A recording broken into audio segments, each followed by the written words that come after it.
What is going on, faithful? It is your boy Niner Sickness with the Niner Sickness podcast. Welcome, everyone. Welcome to a very special podcast tonight. I have a very special guest with me tonight. Many of you may know him, many of you may not, but this guy knows his football. He knows his X's and O's, and I'm excited to have him on here tonight. How's everyone doing tonight? I hope everyone is blessed, and I hope everyone is having a wonderful Tuesday evening. Before we get started, I'd like to say, please wipe your feet before entering and smash that like button for your boy, Niner Sickness. What's up? Mike H is in the house. How you doing, sir? We got Mike H in the house. Let me say hello to the viewers real quick. What's up, Mike? How you doing, sir? Welcome to the channel. What's up, Tony Smith? Is popping in right away. Luis Moreno is in the house. How you doing, brother? Good to see you, man. Kathy, the queen of the podcast, is in the house. Thank you for wiping your feet. Appreciate that. JR Meadows is in the house. How you doing, sir? Welcome, welcome. Well, with no further ado, you guys seen my ugly face all the time. Let me bring in someone way better looking than me, way smarter than me. My guest on the show today, with no further ado, Mr. Mose Knows. How you doing, sir? Welcome to the channel. Yeah, you too kind, man. You're too kind. Thank you so much for having me, brother. It is a pleasure to be here. I can't wait to get it going with you. Right on. Well, it's an honor to have you, man. So, we're gonna just freestyle it tonight. So, I'm gonna ask a couple of questions for my guest, kind of get to know our guest a little bit better, and then if you guys have any questions for him, you guys are welcome to ask on the comments. But before we get started, brother, where can they reach you? What's your platforms? How can people follow you if they wish to do so? If they want to follow me, one, thank you. I really appreciate any follows, any subscriptions. On YouTube, it's just Mose Knows. So youtube.com/Mose Knows. You can find my YouTube channel there. I always say on all my videos, once you subscribe to Mose Knows, you become part of the family. I love you, and there's nothing you can do about it. And then I'm also on Instagram, Facebook, Twitter, and TikTok. What.mose.knows. You should be able to find me on all of those platforms. So, giving content throughout the off season, throughout the season. So, any follows, any subscriptions, again, greatly appreciated. There you go. There you go. So make sure to go follow him. And then you're also part of Wayne Breezy, right? You go on to his show. Absolutely. On Wayne Breezy Network, I am 1/4 of the co-hosts on Nitty Gritty Niners. So shout out to Wayne Breezy, Crystal Peachy B, and my brother from another Fair to God. We are the Fab Four of Nitty Gritty Niners. So you can find us on all platforms, Nitty Gritty Niners on YouTube. Give us a like and a subscribe on all of those accounts as well. Awesome. Awesome. Great show, by the way. You guys do an amazing job there. So as we get started in this podcast, and to get to a little bit get to know you, um, how did you become a Niner fan, and who introduced you, and what age did you fall in love with this team? Oh man, I love telling this story. One of my biggest inspirations, one of the people most near and dear to my heart, it was actually my grandmother.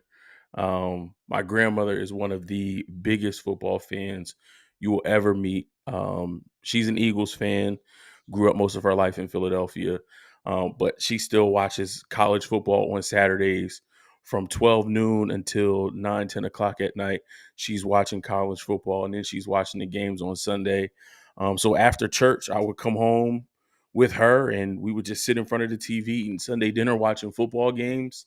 And I remember one game when I was about maybe 5 or 6 years old. There was a team that had on red jerseys, white numbers, and gold helmets. And I was like, those are pretty cool. Those are pretty shiny. I like red. And there was this one guy, number 80, Hmm. catching everything. And I was like, my mom, I want to be that guy one day. Now, when I tell this story, I say, unfortunately, my grandmother fed me like a defensive tackle and not like a wide receiver. But from that point on, when I said I wanted to be like Jerry Rice, she brought me a Jerry Rice jersey. a Steve Young jersey. I had a Dion jersey. I had a Merton Hanks jersey. She brought me 49ers t-shirts, hats. I had socks, footballs. I had everything 49ers. And that was right before. So I became a fan and got engrossed in it right before the 94-95 Super Bowl. So I did get to see us win one, and I'm staying faithful through. So hopefully we can see another one and another one and another one. But yeah, it was my grandmom, and I've been a Niner fan since a young age. Wow, right on. Great for your grandmother. So you were a receiver. You received all the food that she gave you. Absolutely, There one you go. hundred See, percent. so you were that receiver, just in a different way. Just in a different aspect. See, Yeah. I like the spin you put on it. See, now I gotta give you writer's credit when I tell the story in the future. Right I'm on. gonna come back and I'm gonna make sure that I give Niner Sickness writer's credit because I'm gonna add that to my story. I appreciate that, brother. Jerry Rice was an amazing receiver, to say the least. I remember when he first came in. You know, a lot of people when he was drafted from Mississippi State, his first year was terrible. The guy Hmm. couldn't catch anything if it's a light depended on it. People were calling him a bust.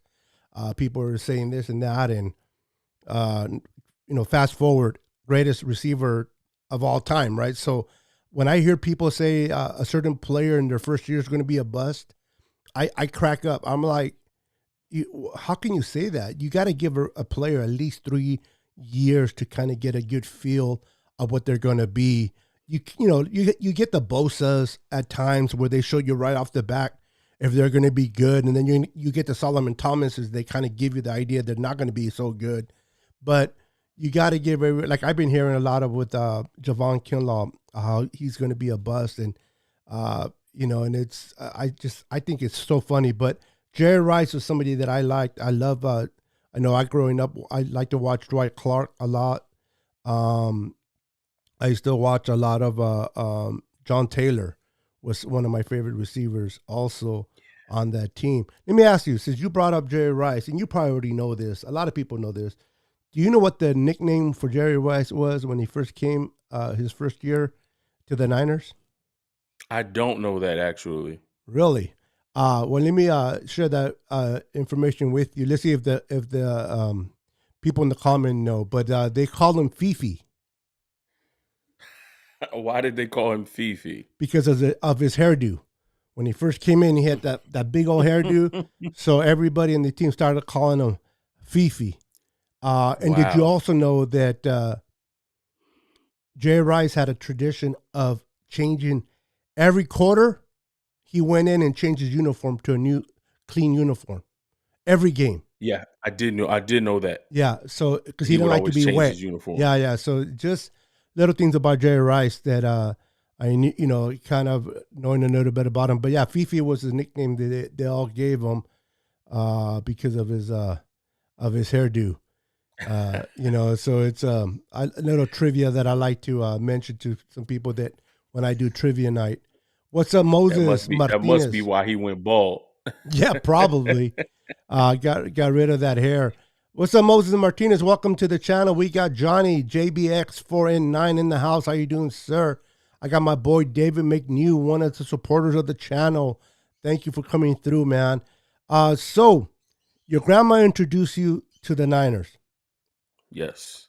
Now she introduced you to the Niners, but what kept you as a fan of the Niners? Because I'm pretty sure the Niners gave you a lot of headaches. Oh yeah. Yeah. I think for me, one of the things that kept me obviously after the Super Bowl, we were still a winning organization, so it was that tradition of winning. Okay. When I came home on Sundays and watched the 49ers, more often than not, we were winning games. So, as a young kid, still learning the game, I didn't know the ins and outs. I didn't know all the X's and O's yet. I just understood that there was a standard of excellence in winning, and being young and playing sports, that's also ingrained in you. So if I'm playing sports myself and I know that there's a standard of excellence and there's a standard of winning. And then I can see that in the team that I'm rooting for. That just made me stay. And then as I got older, you start to understand, especially in professional sports when it comes to salary cap and free agency and players moving here or there. There are good years, there are bad years. You got grown men, 200, 300 pounds, running full speed into each other. Sometimes your best players can suffer injuries that could be catastrophic to your team and your success. So, as I got older, I started to realize that, hey, there still may be a culture of excellence and winning that surrounds the organization, but maybe this year this particular team isn't set up or built to win. But that didn't want to make me leave. And growing up as a kid, you see your friends, bandwagon hopping all the time. I know kids growing up who may have been Packers fans or may have been Raiders fans, but then all of a sudden the Patriots start winning in high school. Now they come into school with Patriots jerseys. I was like, you just had a Brett Favre jersey 2 months ago. Now you got a Tom Brady jersey or a Drew Bledsoe. What's the switch up? So for me, that was another thing that kept me as a 49ers fan.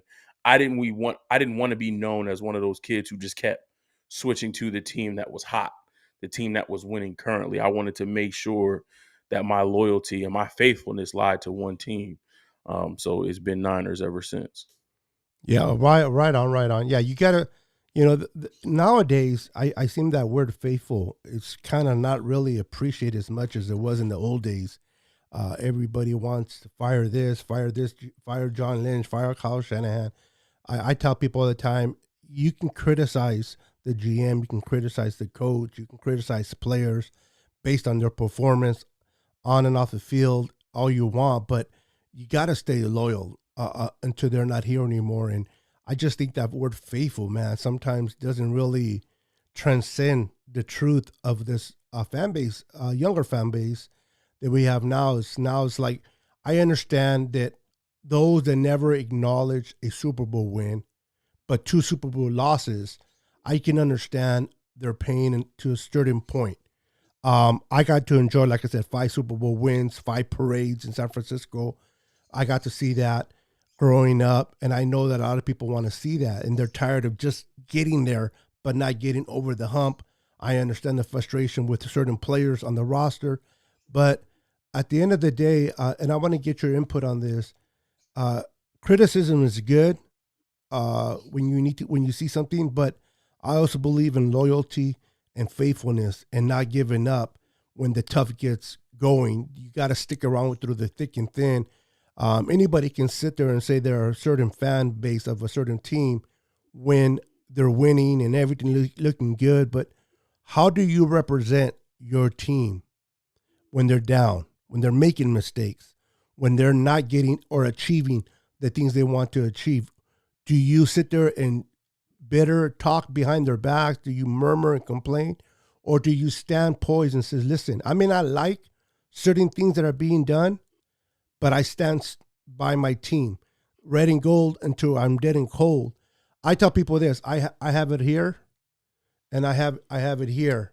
So even if I don't have my jersey or hat year in and year out, I'm representing my team. And I tell people all the time, I criticize John Lynch, Kyle Shanahan a lot. But as long as they're my GM, as long as they're my coach, I may not always agree with everything they do and how they do things, but I got their back because they're leading my team that I love and watch and support. So I want to get your thoughts on real quick. Like I said, tonight's a freestyle, so we're going to move around here and there. I want to get your thoughts on the young fun fan base that we have now, where if they're winning, they're representing. When they're losing, they're kind of ghosting and just back talking about everything. What's your thoughts on that from your standpoint? Yeah, I think what you said, you laid it out beautifully. I think um it's just like a family member, right? If you have a brother or your sister, you may, bicker back and forth. They may make a decision that you don't agree with. But in public, you don't criticize them, you don't bash them, you don't put them down in front of other people. Behind closed doors, you have a conversation with them, be like, bro, sis, I don't think that was the right decision. I don't think you should have done that. I don't think you should have said that to that person. I feel like that was wrong. You have that conversation then. So I feel like with the faithful, obviously we can't have backdoor conversations with John Lynch and Kyle Shanahan, but like you said, we can criticize and say, listen, I don't agree with that move. Whether that was the right move for this team, for this organization, for this moment of time that we're in, I may not agree with it, but you're still faithful. When somebody else is bad talking your team, you step up and say, well, let me give you the facts about this 49ers organization and where we are now and where we're headed. I don't understand the putting away your gear, not wearing your jersey, not putting your hat on. I was wearing these 49er hats and these 49er jerseys, and my godmother bought me like 5 49er hoodies. I was wearing those when we were 1-15, when we were 2-14, when we were 6-10. I'm still wearing 49ers. I'm still rocking my team. So I think what you said is true. I think the older fan base who is accustomed to winning and understands that it's very difficult to win in this league. There have only been 4 real dynasties in the NFL: the 49ers, the Cowboys, the Steelers, and the Patriots. There have only been 4. So it's hard to do what those 4 teams have done. It's hard to sustain that type of success. You look at Pittsburgh as an organization, and they always seem to be right in the thick of things, but they haven't won a Super Bowl in a long time. So we have a standard of excellence. We have a culture of winning. We have an organization that players want to come to and play with. They want to be a part of the 49ers. They want to be a part of the red and gold. The players see the same thing that we see.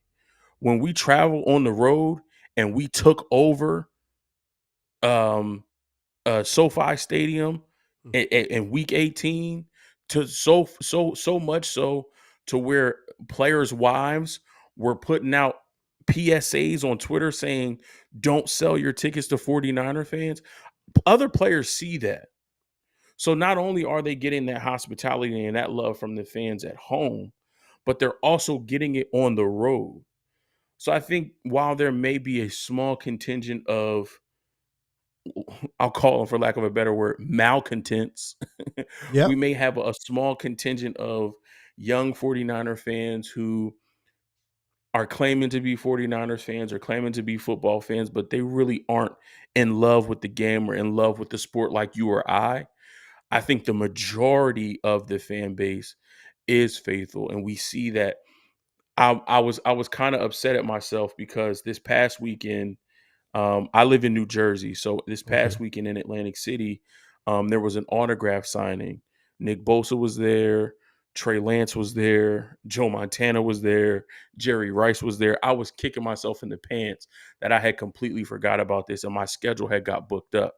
But when you look at photos from that event, and when you hear comments from people who were there were more 49ers fans than any other fan base in that auditorium. They almost said there were more 49er fans than every other team combined. Like the Wow. 49ers fan took over that convention center in Atlantic City. That's what the faithful are.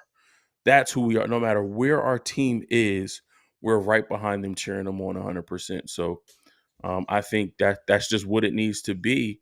If you love this team and you're claiming to be part of the faithful fan base.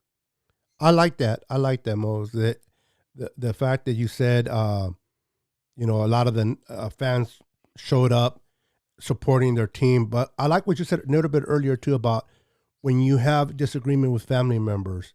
There's always a place and time to deal with the issue and Yes. get it done. You don't have to publicly speak it out or embarrass that individual or talk negative about that just because you have a misunderstanding or you guys don't agree on certain things. There's appropriate ways of handling an issue. I'm not saying to avoid it. I'm not saying to let it get by you, but you gotta know when to speak and when not to. And I like how you said that very, very much. Let me real quick. I just want to say hello to a few people that just popped in. We got Young Hitter, Josh, welcome. He's a brand new father. Just had his baby, first baby. Congratulations. So he's a young father. Welcome, Josh. We got Roberto Hastings in the house. How you doing, Roberto? Welcome. We got Corey Davis. He says, hello, Niner Sickness and Mose Knows. Faithful What's going Corey on? Davis, man. We got Roberto in the house. Thank you, Roberto, for stopping by. We got my boy, Niner Lakers. I'm a Laker fan as well. So, Niner Lakers, always welcome having you here. I got my brother from another mother, a man of God, Mr. Colts, Chronicles. Welcome, Richard. How you doing, sir? Good to have you here on the chat. So yeah, man, the Niners do in that aspect, Mo. The Niners do represent. I mean, you see games in LA, you see games in Dallas, you see games in different stadiums where you see a lot of the red and gold. You see a lot of the faithful supporting the team. And you're always, just like any family member, you're always going to get those that like to bitter and talk and back talk, and like I said, I understand not everything that Jay York does or John Lynch or Kyle Shanahan do always going to agree with a lot of us. We're going to have our point of views like, wow, why did they do this? Why did they draft this person instead of that person? But at the end of the day, we got to live by their choices. We don't have to like it or want it, but we have to live by their choices because they're the ones that they're making those choices, whether the free agency or draft. I want to shift a little bit. And I want to ask you regarding free Can I touch agent. on something real quick before you Absolutely. change? I think another thing too, hearing you say that the faithful sometimes don't realize is they also have to live with those choices. True. It's not just us that have to live with those choices. They have to live with them because they made them. Yep. So if John Lynch goes to bat for a guy and says, I think this player is going to be an absolutely amazing player. I think he's going to come in. I think he's going to do well for us and we're not going to be disappointed. And it doesn't work out. He has to live with the fact that he stuck his neck out, chose a player, and it didn't work out. Same thing with Kyle. Kyle raved and he loved Joe Williams, drafted Joe Williams, brought Joe Williams in. It didn't work out and he had to cut bait. The John, Kyle, the front office staff, the scouts, they have to live with that too. And I think sometimes we forget that they're human as well. And they don't always get it right. And sometimes we as humans, when we make mistakes, we might beat ourselves up or we might be like, man, maybe I could have made a better decision. And we just got to go back to the drawing board and get back on that horse and try it again and hope to do better the next time. I feel like we don't give them that same grace Come on that now. we sometimes give ourselves when we make a mistake. So just as humans and as people, I think we also need to remember that when they make a mistake or they feel like they made the wrong decision, they have to live with that too. So we need to be extending some grace. Well said, Mo. Well said, man. I love that. I love that. You're absolutely right. They have to live with those decisions. What draft is a crapshoot. You can only go based on what scouting shows you. You don't have that much time to really dig in to certain players, especially through the whole quarantine thing that we had in 2020, the COVID. You couldn't really meet and talk to players, so there's going to be sometimes wrong choices. But if you look at the draft in general, and from all the bad ones, we had a lot of great ones. You got the George Kittles in the 5th round. You got the Fred Warners in the 3rd. You got the Bosa, and you got the I'm throwing the blank, Debo Samuel in the 2nd round.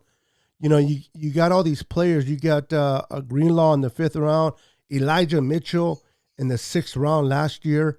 So I heard a lot of people say, it's hindsight 2020 is amazing after the fact, right? Everybody's like, I don't understand why we skipped Deshaun Watson and we took Solomon. That was a mistake. Obviously, Deshaun Watson's a great quarterback, but if you're coming in as a GM for the first time, you got to go with what you know and not take chances. And now we know Solomon Thomas didn't work out. We know Deshaun Watson's a great quarterback, but at that point, being a GM for the first time, being a head coach for the first time, John Lynch, even though it was a mistake, went with what was safe. He knew about Solomon Thomas. He knew him at Stanford. So I tell people this all the time.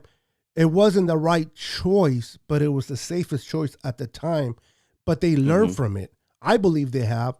And yes, they made some mistakes here and here, like the running back that you mentioned for uh that they got, and even they, but they still took some great players that are on this team for us, and we got to look at everything. But you're right, choices that are made by them, they got to live with it as well. You know what I mean? And it's not easy to be a GM. A lot of us, we want to be the GM, and hindsight 2020. We say this and we say that, but when it's actually you running a team, and every decision you make can either keep you or get you fired. It's not easy pressure to have. And I think At so all. far they have done. I mean, I don't know about you, Mose knows, but yes, we haven't won a Super Bowl, and that's frustrating. And we'll talk a little bit about why. But two NFC championships and one Super Bowl appearance. I understand we didn't win it, but in 3 years, from a first time head coach and a first time GM, they got to be doing something right, in my opinion. Don't you think so? Absolutely. And that speaks to the winning culture that we have in this organization. There are teams that don't even sniff the playoffs. We're talking about a and I don't want to say this disparagingly, but a fact is a fact. We're talking about a team like the Jacksonville Jaguars who 2 years in a row have the number 1 overall pick. That's not our situation. We don't have back-to-back years where the 49ers are picking number 1 overall. You have to be bad when you're picking number 1 overall 2 years in a row. You have to be bad if you're the Detroit Lions, where in consecutive years you're picking in the top 5 or the top 10. Mm-hmm. Like, you have to be bad if you're the Jets, again, consecutive years where you're picking in the top 5 or the top 10. You know, prior to John and Kyle, we had a few rough years, but then prior to those few rough years, if you look at the Harbaugh era, that was what, 3 straight NFC championship games, 1 Super Bowl appearance. Yep. So there is a culture of winning. As long as you have the right coach, the right front office staff, and everybody is working together, we have an opportunity to be in the dance. Now, we know football is any given Sunday. Anything could happen when you strap those cleats on in that 60 minutes, right? In that NFC championship game against the Rams, we were in control for most of that game. But towards the end of the game, the Rams made a few more plays than we did. And that scale can be tipped either side at any given moment, right? Yep. But there is still, you know, usually when bad things happen consistently to people, they say they have like a black cloud over them. Like, there's this dark cloud that's just following me. Nothing good ever happens to me. That's not the 49ers. Come We on don't now. have a dark cloud hovering over us. We have the cloud that's hovering over us is a tradition of winning, a tradition of excellence, a tradition of giving it all you have for 60 minutes. That's the culture that we have in the building. That's the players that we have, our coaching staff, our GM, our front office staff. That is, it all seeps through every single person in that organization, right? We just haven't been able to get over the hump. Now we're trying to figure out what other pieces do we need to get over the hump. So um, I'm just excited to see them figuring it out, because once they figure it out, once they put everything together, and we get a couple of good balls to bounce our way, and we get over that hump and we win a Super Bowl, we're going to look back at all of these trying times. We're going to look at the Super Bowl that we came close to winning, but we didn't. We're going to look at the NFC Championship game that we came close to winning, but we didn't. And we're going to see everything that went into it, the highs and the lows, the ups and downs, everything that culminated into us winning a championship. And it's going to be that much more sweet once we finally Absolutely. do win it. Absolutely. I like your positivity and your attitude about it. You're right. Absolutely, 100%. This is a winning culture. Niners don't want to lose. Uh, do they make their mistakes? Yes, they don't want to lose, but It's all about sustaining success year in and year out. A lot of people say the Rams, yes, they won a Super Bowl. Okay. Kind of like the 94 Niners, they went all in free agency and won the Super Bowl, but never haven't won another one, and they were not even close to making one for a very long time afterwards. I know a lot of Niner fans is like bring every free agent that becomes available, no matter what the cost. If this person gets a cut, bring him in. Bring in this player. And there's a system that worked for the 49ers. There are certain players that can come in and do the job. I love the signing of Ward from Kansas City, even over Jackson. Do I think J.C. Jackson could be a better corner? Possibly. But for the price tag, I like what they paid Ward. And I understand a lot of the Niner fans, like certain player gets cut. Bring Chandler Jones. Bring this person. Bring that person. And it's all fun and done when you want to just, play Madden and bring these players, but you got to fit them within the budget also. And you don't want to never, I know that every year the money goes up, but still you got to play it smart. And everything the Niners do is always about how can we win today? How can we be successful today and be successful tomorrow? How can we continue this success going? Everybody wants a Super Bowl win, absolutely. But I rather, and maybe I'm spoiled because I've seen and enjoyed 5 Super Bowl wins, but I'd rather have 10 years of success. And whenever you're doing 10 years of success, you're going to get in there eventually and win one or two than winning a one Super Bowl and never coming back again or being successful at all. So a lot of people, Niner fans, are like, let's do what the Rams did. So I want to ask you this, and before I do, I just want to say thank you, Mr. Tommy, for his super chat. Give me 1 second, real quick. Thank you so much, Tommy, for that $2 super chat. Appreciate it very much. He says, "Silence of the Lambs in 2022." I like that. But yeah, so I wanted to ask you, Mose, the way the Rams build their team and the way they do and conduct business from their side of the ball compared to the Niners. What do you see in that? Do you think that is a winning culture, what the Rams are doing, or are you fine the way the Niners doing their business? I think I'm obviously biased to the Niners. I think I like the way the Niners are doing it because you build long term sustained success. When we look at the most recent dynasty, when we look at the New England Patriots, they had a 20-year run of being really really good, and I think some pieces have changed. Obviously, the main one being Tom Brady, and Mac Jones is by no means Tom Brady, but I think they found their guy moving forward. And I think with the head coach like Bill Belichick, that can only continue to breed success on the same level, maybe not, but there will be some type of success. So I like the long term sustained success. However, there is a school of thought that sometimes you do only get one shot at this. You know, um, you know, George Kittle, Debo Samuel, Nick Bosa, they're trying to get back to the Super Bowl. But what if it never happens for them in the rest of their career, right? Aaron Donald, he got to one, lost, and he was concerned in this last NFC Championship game that he was got that close and wasn't going to make it to the Super Bowl. So there's that school of thought is you only get one shot to do this, right?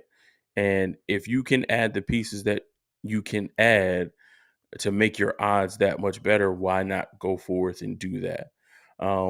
So honestly, it's really a pick your poison. Do you want the long term sustained success, or do you want to go, okay, I have a short 2 or 3 year window where I can get one, maybe two, if not more. Let me go after it, submit my name in the history books, and just say that I got a title. From a fan's perspective, because we're fans longer than a player's career, The average NFL career is 3 years, and I think it's even lower than that. But even for guys who play longer, it's 10, it's 12, it's 15 years. You've been a 49er fan for over 40 years, Yep. almost right now. So I've been a Niner fan almost 30 years. So we're going to be fans much longer than these players are going to be players, whether it's for one team or multiple teams. So maybe from a player and a coach perspective, let me throw all of my chips in the pot right now because I may only have one shot at this. Where the fan perspective is, let's have long-term success and see what we can build out over a 10, 15, 20-year span and see if we can get to 3, 4, or 5 of these things. So it's really a pick your poison. I don't think one is better than the other. I feel like if you have the cap space, if you have the ability to bring all of these different type of players in with all of their egos and all of their demands and their divaness, if you can bring them in and have them buy into the culture, then I think it can be done. I wouldn't do it if you're not a strong head coach. If you're not a Sean McVay, if you're not a Mike Tomlin, if you're not a Bill Belichick, I wouldn't do that because these players are demanding. They have their egos. They think they're the best at what they do. So if you can't get them to buy into the team culture for that one season to go after a championship, then I wouldn't do it. But if you're a strong enough head coach, you got the salary cap to do it, then that could be an option for you. Well said. I'm not even going to add to that, brother, because that was excellent, bro. Well said and so true. It's based on how which way do you see the cup, half full, half empty type of mentality. As a player Right. standpoint, you're absolutely percent. They want to win and want to win now.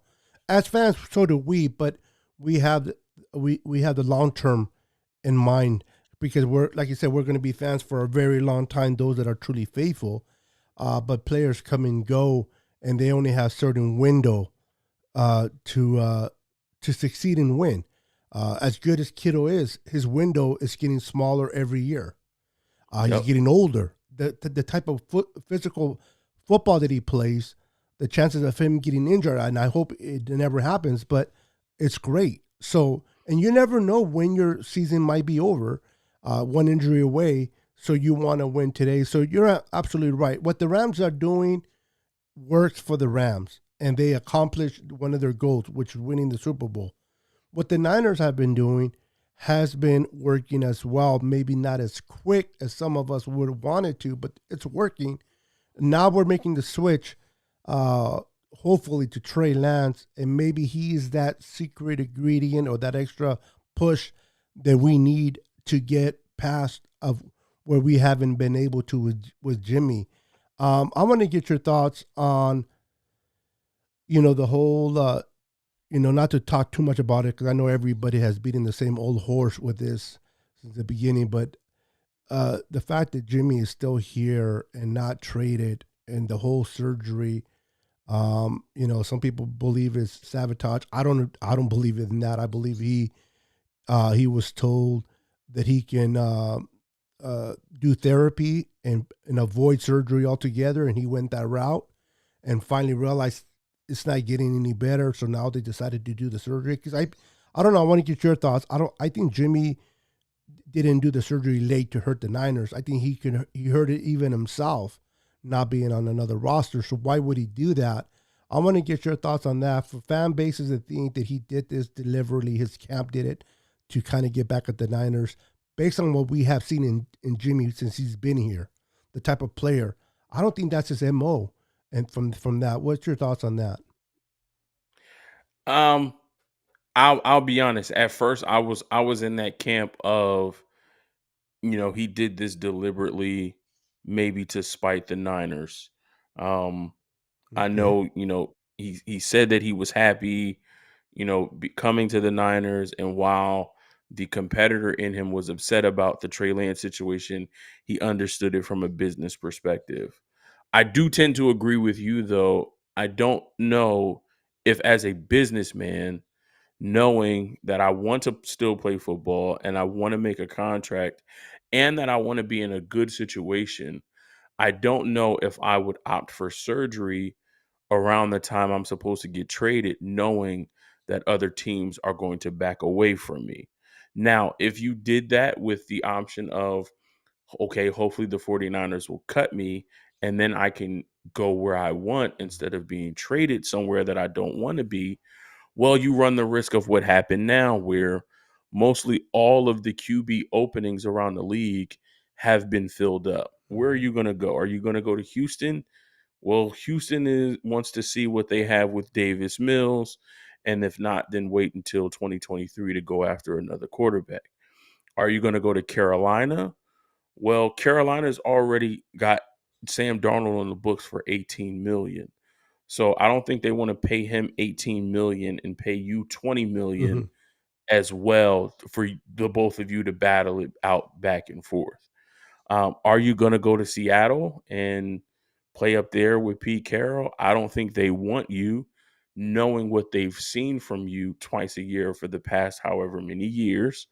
And then outside of those three teams, I don't think there's anybody else that has a vacancy available for him unless he's going to go to Pittsburgh and battle out with Mitchell Trubisky. But you run the risk of not getting paid what you think your value is. I don't think a team was going to pay the 25, 27.5 million that he was owed if he was traded. But I think you could have negotiated a fairer deal for yourself. Now, if he does get released by the 49ers at some point and goes to another team, he's going to have to take a 1-year deal for significantly less money than he would have been getting paid. And he's going to have to be someone's backup or try to battle for a starting spot, or, worst comes to worst. And this is a horrible thought process, but you're going to have to wait until somebody gets injured for them to pick up the phone and want to call you to bring you in the first place. So, I would tend to agree with you in saying that this kind of messed him up as well. Yeah, it messed the 49ers up because we aren't able to move on. We don't have that cap space freed up. If there were some free agents that we wanted to go after, we don't have the flexibility to do so. But I feel like this messed Jimmy up also. He's not going to be in a good landing spot. He's not going to be making significant money. And, it kind of took a hit to his reputation a little bit. So the narratives are going to be out there, whether they're true or not. The narratives are going to be out there. The narrative was out there in 2020 with all the injuries that he had and people feeling like he gave up on the team. Now the narrative is out there that, because the 49ers drafted Trey Lance, that, he wanted to be spiteful and get the surgery so they couldn't trade him. So the narrative is out there, and these teams and head coaches and GMs and front office personnel, they're humans just like we are. Yep. So they have their feelings, they have their emotions, they have their opinions, and there may be some that have that opinion that, yeah, he did that to spite that team. So what if we do something that he doesn't like? Is he going to do something to spite us as well and not allow us the flexibility to trade him or to move on from him to recoup some money or get draft picks or anything like that? So all of these people are human. We cannot forget that. They're human, they have their own emotions, they have their opinions, and some of those even in other organizations align with what some of the faithful think. So Yep. yeah, that's definitely hurting them. Yeah, absolutely. Well said. You know, a lot of people have the misconception that Kyle Shanahan is in love with Jimmy. I think he's not. Um, I think he doesn't want him on the roster. I think he's kind of like had enough of Jimmy. Um, when he was asked at the breakfast table at the owners' meeting, I don't know if you watched that clip when they asked him about Jimmy still being on the roster. He didn't say it verbally, but if you can read his face expressions, you can tell he was irritated. The Hmm. fact that he was still on the roster. If it wasn't for the surgery, I think he would have been moved on. But the Niners are smart, and I know a lot of Niner fans are like, just cut him because they're tired of him, right? They're tired of Jimmy. They want to move on. But right now he's injured. He can't pass a physical. If they do cut him today, they're going to have to pay him about $7 million. Do that. If they keep him while he clears medical and clears physical, then they don't have to pay him that amount of money, and they can cut him. So I can see them holding on to that. But then also the NFC is wide open. I mean, how many good teams are now available? It seems like AFC is loaded. But what's going on the NFC? You got Tampa Bay, you got possibly Green Bay, Dallas. I'm not sold on. You still got the champs, the Rams. So would it be?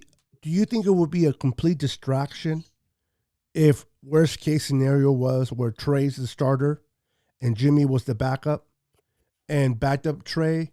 Do you think that mentally Trey will have an issue with that, knowing that one wrong step he can lose his job? Or do you think that he will still manage this team regardless if Jimmy's on there? So I guess my point in a nutshell is to you is, would it be smart to keep Jimmy worst case scenario as a backup to Trey, or do you think it'll affect Trey mentally? At first, I thought it would, but I said this on Nitty Gritty Niners. I don't think Trey is going to be the one that has the issue. Mm. I think mentally for Trey, he understands the situation. He understands it's a business, and he understands that now it's his time. I think what also helps that mental state for him is the fact that, like you mentioned, Kyle Shanahan's demeanor when he's asked that question, well, how do you feel about Jimmy still being on this roster? If we look at what happened last year, it was Jimmy Garoppolo's the starter unless he's hurt. Yep. I think this year it will be the reverse. Trey Lance is the starter unless he's hurt. So if Jimmy was allowed to make mistakes, if Jimmy was allowed to throw interceptions, if Jimmy was allowed to not make the right reads, I think Kyle is going to give Trey that same leeway, right? Is Absolutely. Kyle going to be frustrated when it happens? Absolutely, because Kyle is a master play caller. He's a great schemer of offense. So he knows what he wants. He knows what he's trying to get. Knows what he's trying to make happen to a defense with his offense. So if Trey does make a mistake, yeah, we might see Kyle be a little bit frustrated. That's every head coach. I was watching a national championship basketball game yesterday, and both head coaches were livid when their players were doing something wrong. It happens, right? When a player makes a mistake or a bonehead decision, a coach will get upset. I think we as the faithful need to relax a little bit, and we understand that if this was done last year, maybe we can have, more of a say so or more of opinion this year. But Trey didn't get that much experience playing last year. Yeah, he played against the Cardinals. Yeah, he came in at halftime against the Seahawks. Yes, he played against the Texans. But that's not a lot of playing time in the grand scheme of things. So there will still be some quote unquote rookie mistakes from Trey Lance going into year two. But I think he is better prepared with the playing time that he had last year, with a full offseason with the playbook and working with Kyle Shanahan.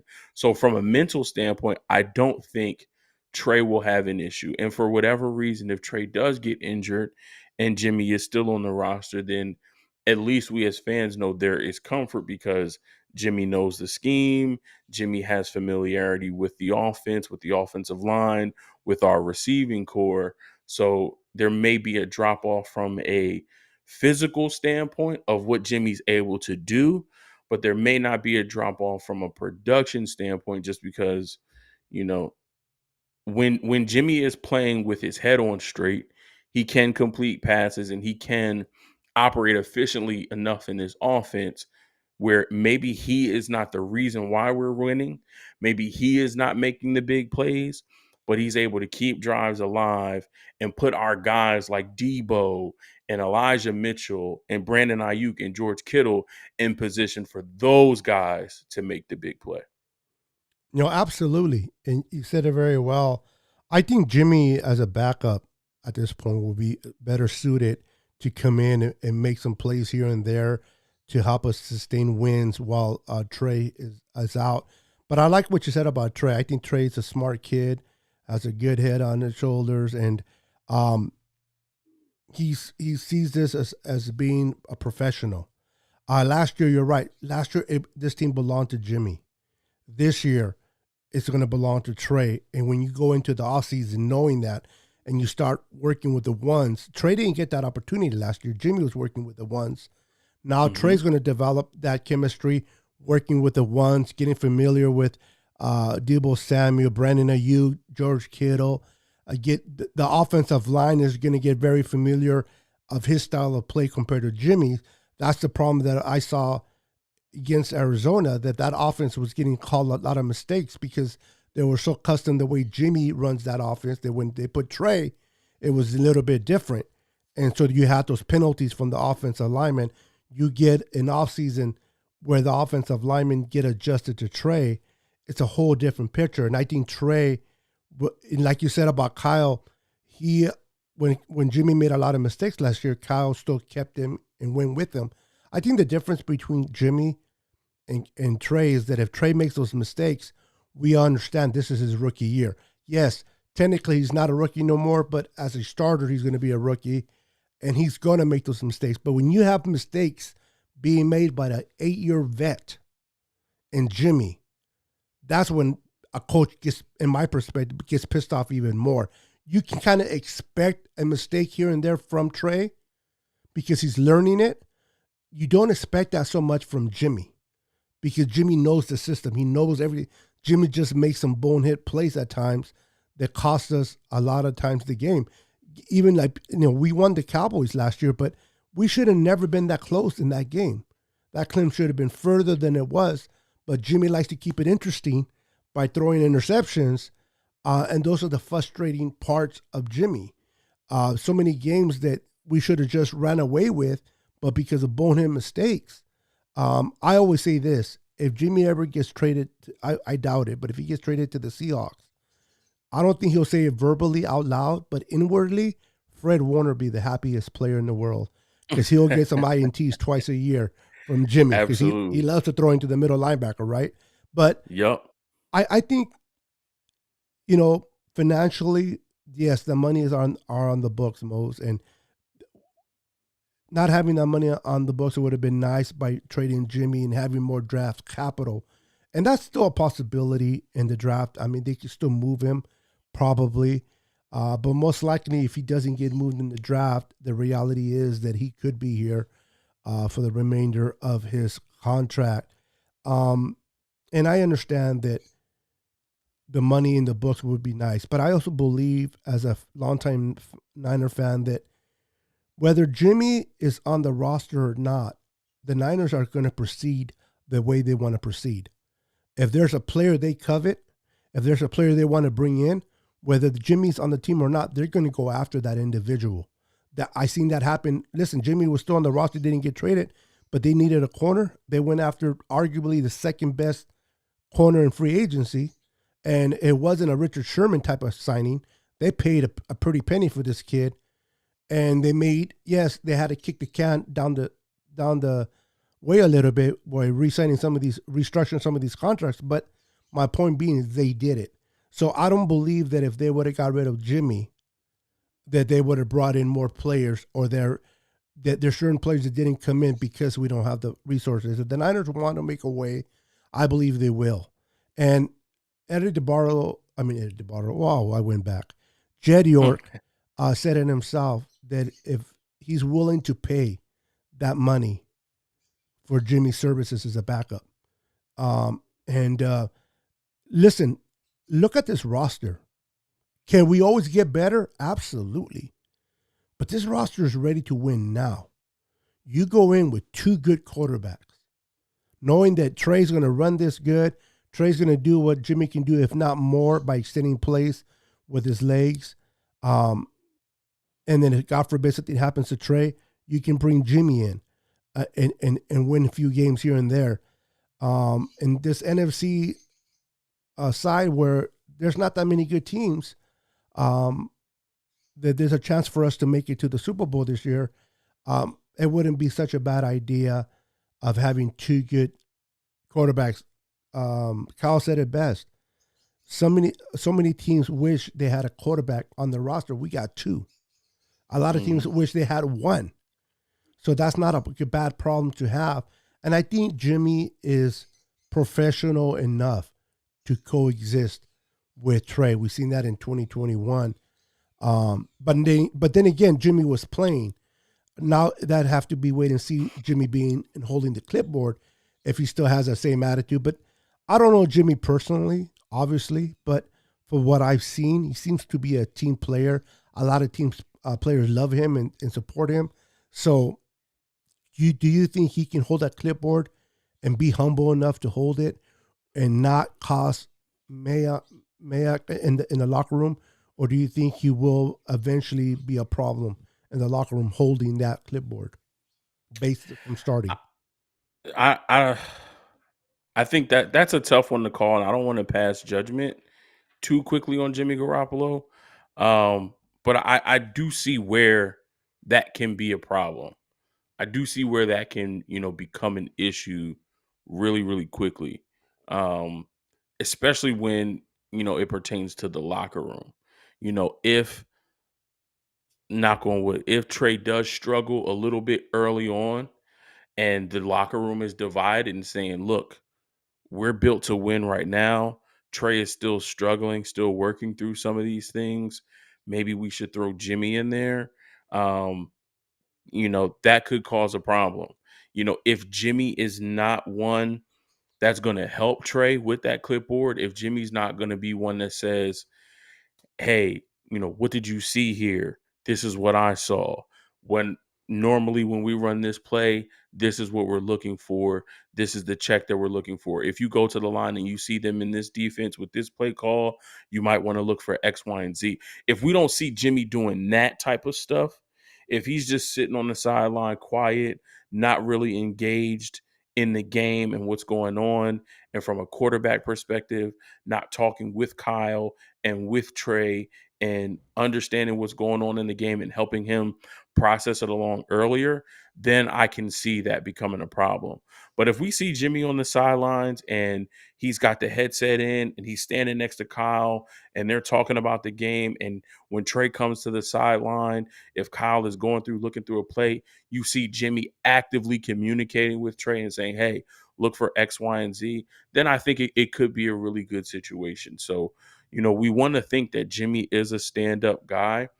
Unfortunately, we're just going to have to wait and see what he actually does. Does he still have sour grapes about this entire situation and not want to have anything to do with Trey and is biding his time until he's able to be traded, or until, there's an injury around the league and somebody comes calling for him? Or will he do the stand up thing and allow Trey to develop into the quarterback that, we think he could be? Unfortunately, it's a waiting game. We're going to have to wait and see. Absolutely. As we come closer to ending this broadcast, brother, let me ask you. Let's move on. Let's switch a little bit over to this year's draft. I don't know about you, but um, I love the draft. To me, the draft is Christmas in April. I'm always excited to see. I get deep. I like to break film. I like to watch different players. I get. I'm a nerd when it comes to that. I like to get into that and looking at these players, what they can do, how they can help our team. It's not just about the name, but it's about what fits in our scheme. What fits? What help us get to where we want to go, achieve the ultimate goal. Um, with the 61 overall pick in the second round, in your opinion, which direction do you think the Niners will go? Do you think they will go defensive end, offensive line, or corner or safety? In your opinion, Ooh. Um, Based on everything that has happened so far and based on the moves we've made, I think it could be one of three positions, and it depends on who's available. I think edge is clearly a number one need. I feel like there's at some point we are going to move on from D Ford, and we're going to have to find another body to come in on a rotational basis with that pass rush to help us out. So edge is definitely a need. Safety, I could see that being a need as well. There are plenty of guys in that safety room who can come help us out. And then I also think wide receiver might be another position that Hmm. we take a look at. If a Christian Watson is there, now he's had a meteoric rise in this year's draft. So I highly doubt he falls all the way to 61. But if Christian Watson is somehow available at that pick, I could see us taking him and I could see us Interesting. using him in the same way that we thought we would be using Jalen Hurd prior to the There you injuries. go. So that's also an option, but that would probably be third on my list because the guy that I want, and maybe some of the other guys who would be there at that position, that value may not add up. So that would be third on my list, but I think edge or safety would probably be 1, 2 for me. Edge and safety. Okay. Yeah, I think that uh that offensive line, I understand we lost Lincoln Tomlinson, and that's it's going to be an issue at left guard. We don't know what Aaron Banks will not be able to do at that spot. Um, are we going to draft eventually a center? I like that kid. What is it, West? Donovan West from Donovan West. Arizona State. Yeah, I like him. Old teammate of Mr. Brendan Ayuk. I believe Hmm. that. Yeah, and I like what he do. He can play guard. He can play center. He can definitely learn from Mac, uh, and eventually replace him. I think he'll be there later than 61 though. But um, 61, and it's interesting that you said receiver because that is not probably a popular pick, stating based on need. It'll be more of want. But imagine Trey having a Christian Watson, a Debo Samuel, Brandon Ayuk, George Kittle, Elijah Mitchell, the things that the offense can do, especially the play calling for Kyle Shanahan. Because you're right, I think he does. I think he's a better version of Jalen Hurd, of what Jalen Hurd can do, in my belief, and that's always what they wanted to do. They did it with Debo Samuel, but I don't want Debo to be doing that too much year in and year out, because I want to take care, especially when we sign him to a big contract. I want to ensure he's is available to that. So I also agree. I think edge rusher will be something that they really will target. I like the kid from South Carolina, old teammate of Javon Kinlaw and Debo Samuel. He's a good edge rusher, bends very well. Um, I don't think D4 will be back. I think D4 will retire post June 1st. I think it's just his back just won't allow him to do anything. I think we will move on from him. I do like the kid Charlie Yunuhu, or I can't pronounce his name. The kid that came from. Charles Omenihu. Yeah, I do like him. I don't think he's ready to be a starter yet, but I do like his development. Like how he's getting better, and even the kid Samson. I know he didn't come strong right off the gate, but if you watch him towards the end, he started to pick it up. He started to look good. So he's a good rotational, and I do love the fact that we brought back. Oh, I'm missing his name. Kerry Hyder. Hmm. I like him. He's not a stud by any means, but he's a good piece to the puzzle. I think we will miss DJ Jones. Absolutely. I never been a big fan of Streets. I think Streets was getting pushed and tossed. As big as he was, bro, he was tossed all over the place. I just didn't like that about him. I think the kid that Richmond, the free agent we brought in, I've probably butchered his last name, but I think he can replace Streets, and obviously Javon Kinlaw definitely will replace DJ Jones. Will be okay there, but I do believe that safety or edge rusher could be somewhere where the Niners go. Um, but that's interesting. You said if Christian Watson would, I doubt it he'll fall. And Yeah, in me a way, too. I kind of wish he goes early because it kind of takes the pressure of if he is there at 61, should we take him? Shouldn't we?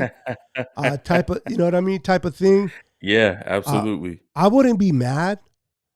I know a lot of Niner fans would be mad, but I wouldn't. I would be like, man, this kid can definitely develop on this system. But I know people like the, and there's a lot of Niner fans too that don't want to. They don't want another defensive lineman being drafted. How many times have we drafted year after year? But if you know John Lynch and Kyle Shannon, they believe in building the team within the Hmm. trenches, In offense the and trenches, defensive yeah. line, and they showed that's their motto. So would it be a shocker if they go defensive end? No. I think if they went receiver, that would be a shocker. I don't think. I think if they went defensive end, that would be more of a safer pick. So David McNeil says Dalvin West or Luke Forner would make me happy. Yeah, Okay. from Kentucky, I believe. Yeah, he's pretty good too as well. What's up, Stunner? How you doing? Welcome to the channel. We got Lucky in the house. Welcome to the channel. So I like the direction this team is going. I love everything you brought in to my viewers today. I love your perspective on things, your expertise. Um, Before we close up shop, so far, the free agents that we brought in, I want to we brought in a corner that we needed with Emmanuel Mosley. We're going to be good. Safety, we still have a question mark. But then I also like the idea that we brought 3 studs into the special teams. I think special teams is something that we really struggled the last few years. We got rid of the coach. We brought in another special teams coach. Now we brought in 3 studs, a punt returner that might bring excitement to us since Ted Ginn Jr. was here, an electrifying type of punts. Because I'll be honest with you, number 13, he's no longer with us. The receiver, I forgot his name. Richie James. Ricky James. I was not. I mean, I never got excited when he was returning punts or kickoffs. It's like, I want to see Yeah, he didn't something. do it for me. Yeah, it's no excitement. So this guy, Ray, looks like we can also use him as a receiver. And I want to get your thoughts real quick on the safety we got from the Colts. Also a top special teamser, but do you think they'll use him a lot at safety as well? Or do you think he's here mainly for special teams? I think he's on this team mainly for special teams. I think we don't see him at safety unless we're deeply depleted and we have a lot of injuries. We should be getting Tavarius Moore back, Yes. so that's some help in the safety position. But he's coming back from the torn Achilles, I believe. So there could be some issues with him just getting back up to speed and knocking the rust off. I think we have Hufanga, who got a lot of playing time last year, and maybe he doesn't get thrust into that starting role, but he's a good rotational safety for us. So Odom, I don't believe we'll see safety snaps unless we desperately need him. I think he's coming here to change the culture on special teams I for love us it. because that was such a weak area for our team. It sure was. I mean, we got lucky against Green Bay just because they were worse than us uh, Yeah. in that particular game. You know what I mean? But I Yep. like that. I like that we possibly can go from 30th in special teams to maybe top 10. And Yeah. people may say, well, because one thing I'm going to miss Raheem Mostert. I loved him as a gunner. That Raheem Mostert was, besides running the ball, I loved him as a gunner on special teams. But I expect the kid that we brought in from the Packers to do the same. So I love this additions and special teams. I believe our special teams got better, way better. Our secondary got an upgrade with Ward back there at corner. We're going to apply more help into defensive line. I love our linebacking core. This team is set and ready to win. There's not that many holes that has to be filled. Most it's just filling the right spots. And I love one thing I do love um, about the Niners that they have depth at every position. Some more than others, but they do have depth. And a lot of teams. And my boy, the Ramilia Sports Report. Welcome to the channel, brother. Big Rams fan, great guy. Congratulations on your team winning the Super Bowl. You got to admit the Rams. They won the Super Bowl. They brought in big name players, but they don't have the depth lucky for them that they didn't get hurt. Now, one thing I do give Rams credit is they can draft well in the late rounds. That's, in my opinion, has helped the Rams a lot. Is their draft choices in the late rounds, and good for them on that. And I think that's what makes it work for them so far. But the question from Amelia, it says to us, is about the Jimmy Stain. Does that put pressure on Trey? And to respond to that, we actually spoke about that earlier before you came in. We did a pretty good segment about it. So if you want to watch the tape on that, but in a nutshell, I don't think it'll be a distraction, Amelia. I think that they're both professionals and they'll make it work back there. They may not be happy, they may not like about it, but I think they'll be professionals about it and have to work through it. I don't think neither one of them. I just the character of Trey and the character of Jimmy just doesn't say a lot of bickering, fighting amongst each other. I think they may not like it. Just kind of like the Joe Montana and Steve Young. Steve Young was frustrated with Montana starting all these years, but you didn't see a lot of chaos, at least not in the media. But then again, the media wasn't as free as it is today with all, Right. So maybe it was, we just didn't see it. Maybe in today's world, it would have been a big thing. But welcome to the channel. We got Dick Tracy. I love this guy. This guy is a big Trey hater. I don't know if you heard of him or not, but he don't Yep, I like. heard of him. Yeah, he don't like Trey. He thinks Trey's going to be a bust. Um, I at this point nobody knows if he's going to be great or if he's going to be a bust. Either or, you just don't know. We got to You, see him play. you got to see him. Yeah, absolutely. You got to see him play. In a year from now, 2 years from now, we'll have a kind of a good idea of which direction he's trending, up or down.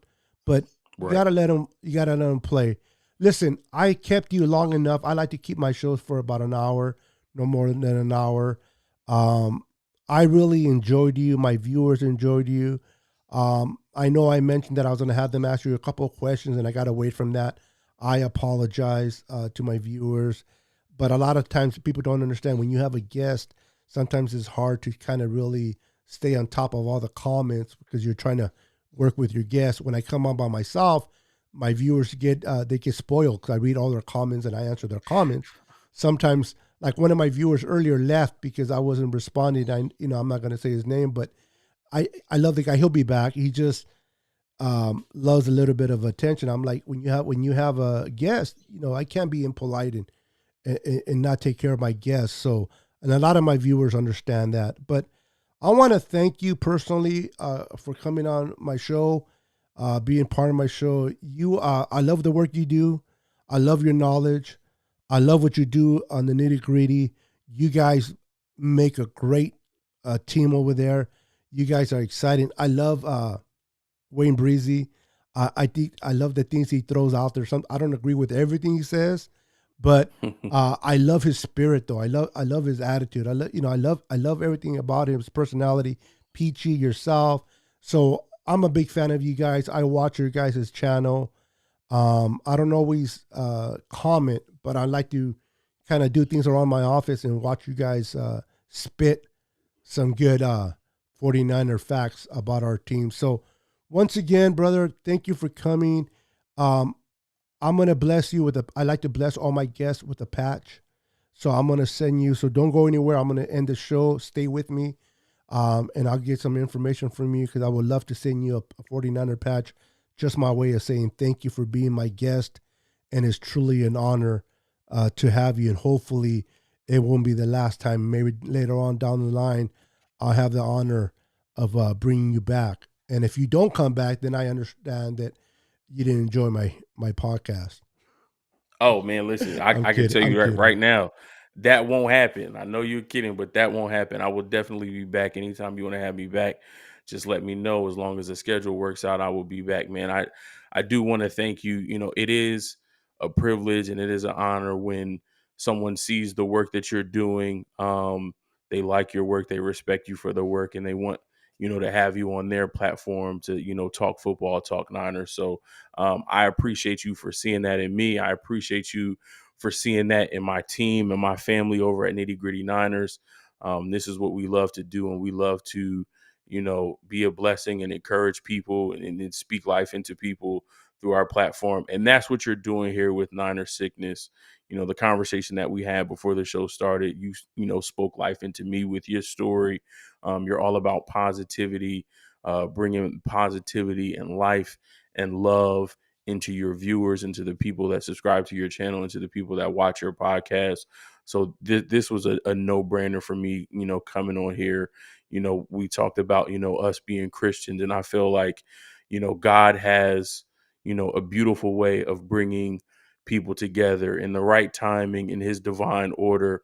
He brings people together. So I think you and I being on this show, the conversation that we've had, the life that we have, spoken into each other, and the life that we are speaking into the people that are watching this podcast right now, you mean all to the glory and honor of God. So again, it's been a privilege and an honor. Thank you so much for having me on, and I will definitely be back. Well, I appreciate that. That's thank you for the love. And you're right. At the end of the day, we talk football, we'll talk 49ers because we love our team, but at the end of the day, it's all about showing positivity, loving one another, and support one another. I'm as like my children, I love to see them succeed and be better than me, and do more than what I ever did. So when it comes to podcasts, and I'm not saying this to make myself look good. Those that know me understand this. I'd rather have your channel grow than mine. I'd rather have yours succeed because that, believe it or not, that brings joy within me when I see other people succeed and become successful in what they do and what they're loving. There's not, I guess what I'm trying to say, there's no jealousy in me. If I have 500 viewers, 5 viewers, it doesn't really matter. It's all about just spreading the love, positivity, man, and really enjoying others people's accomplishments. Like when I see you and Breezy and Peachy and everyone else doing your thing, talking about a team that I love, hey man, that's exciting. So whenever I bring my guests, I always love to let my viewers know, hey, go and be part of their channel. And if their channel is better, then hey, watch them more than you watch mine. I don't mind. It's all about getting your football fix, no matter how you get it. And sometimes it's like a buffet table, right? I'm a big guy, so I love to use food as an analogy. A buffet table, you get in there, you can choose what you want to eat. You don't have to eat a certain food. You have all these content creators that you're part of. You can watch whatever you want to watch, depending on what mood you're in or what you want to hear. And that's the beautiful of everyone doing what they're doing, talking about 49ers. Real quick, before I let you go and I let the viewers go, actually, I'm going to hold on to you for a minute. What's up, Tony Smith? I just want to let my viewers know this, and I share this every time. Please, if there's someone in your family that you love, don't hesitate to tell them you love them. Don't take advantage of life, or take it for granted. Just because things are going, life is never certain to no one. You're here today, gone tomorrow. I've seen it happen so many times. I lost a lot of loved ones. Every opportunity you have, tell them you love them. Tell them what they mean to you. Instill in them, and fire them up, man, because they need to hear it. And I'm always a person that I like to, whenever I go to the gas station, Mo, or I go to the store, I like to throw a little positivity their way because you never know what they're going through. And maybe they're just one word away from making a huge decision in their life, depending on what they're facing quietly. If you can open the door for someone and tell them, hey, God loves you, or have a wonderful day, you never know which direction you can switch them from being positive. I remember one day going to work. This car was trying to get into the traffic. Nobody was letting him in. You can tell the young man was getting frustrated. So I stopped, honked at him, and he kind of got mad at me because I honked at him. And I go ahead. Go ahead. And he kind of looked at me and like paused and put a smile and said, thank you. I didn't hear him, but you can tell in his lips that he said, thank you. And he went in. Who knows how that changed that man's life, at least for that day. Right. So positivity, share that. It's contagious. Don't worry about the corona. Worry about positivity. That's more contagious than the corona will ever be. Tell everybody you love them. Thank you for watching, guys. Thank you for being part of this channel. Hang in there, Mo. We'll talk a little bit after the show. Everybody that came in, God bless you. Always thank you for your faithfulness to my channel, your support. Love you guys. Until next time, I am your boy, Niner Sickness. We got Mose Knows, and he definitely knows his stuff. Saying good night and God bless. Peace.